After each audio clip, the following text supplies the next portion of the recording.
महाराज युधिष्ठिर ने पूछा, हे भगवान, कृपा करके यह बताइए कि पौष शुक्ल एकादशी का क्या नाम है, उसकी विधि क्या है और उसमें कौन से देवता का पूजन किया जाता है। भक्तवत्सल भगवान श्री कृष्ण बोले, हे राजन, इस एकादशी का नाम पुत्रदा एकादशी है। इसमें भी नारायण भगवान की पूजा की जाती है। इस चर और अचर संसार में पुत्रदा एकादशी के व्रत के समान दूसरा कोई व्रत नहीं है। इसके पुण्य से मनुष्य तपस्वी, विद्वान और लक्ष्मीवान होता है। इसकी मैं एक कथा कहता हूँ, सो तुम ध्यान पूर्वक सुनो। भद्रावती नामक नगरी में सुकेतु नाम का एक राजा राज्य करता था। उसके कोई पुत्र नहीं था। उसकी स्त्री का नाम शैव्या था। वह निपुत्री होने के कारण सदैव चिंतित रहा करती थी। राजा के पितृ भी रो रो कर पिंड लिया करते थे और सोचा करते थे कि इसके बाद हमको कोई पिंड देगा। राजा को भाई बांधक, धन, हाथी, घोड़े, राज्य और मंत्री, इन सब में से किसी से भी संतोष नहीं होता। वह सदैव विचार करता था कि मेरे मरने के बाद मुझको कौन पिंडदान करेगा। ऐसा बिना पुत्र के पितरों और देवताओं का ऋण मैं कैसे चुका सकूंगा। जिस घर में पुत्र ना हो उस घर में सदैव अंधेरा ही रहता है।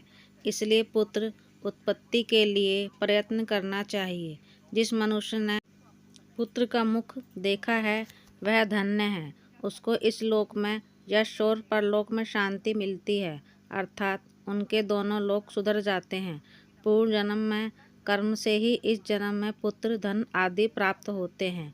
राजा इसी प्रकार रात दिन चिंता में लगा रहता था। एक समय तो राजा ने अपने शरीर को त्याग देने का निश्चय किया, परंतु आत्मघात को महान पाप समझकर उसने ऐसा नहीं किया। एक दिन राजा ऐसा ही विचार करता हुआ अपने घोड़े पर चढ़कर वन को चल दिया तथा पक्षियों और वृक्षों को देखने लगा। उसने देखा कि वन में मृग, सूअर, सिंह, बंदर, सर्प आदि सब भ्रमण कर रहे हैं। हाथी अपने बच्चों और हथनियों के बीच घूम रहा है।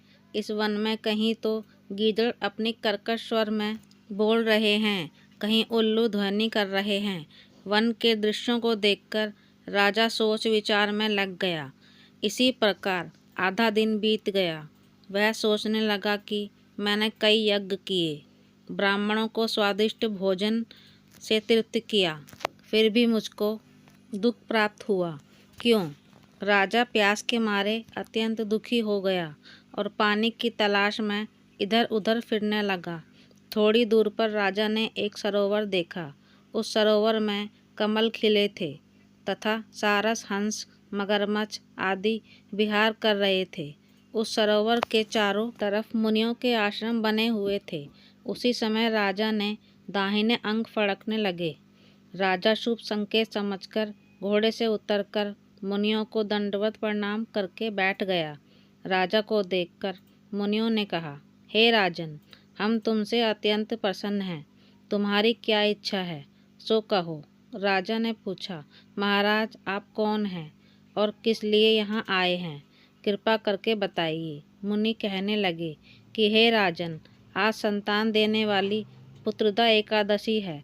हम लोग विष्णुदेव हैं और इस सरोवर में स्नान करने के लिए आए हैं।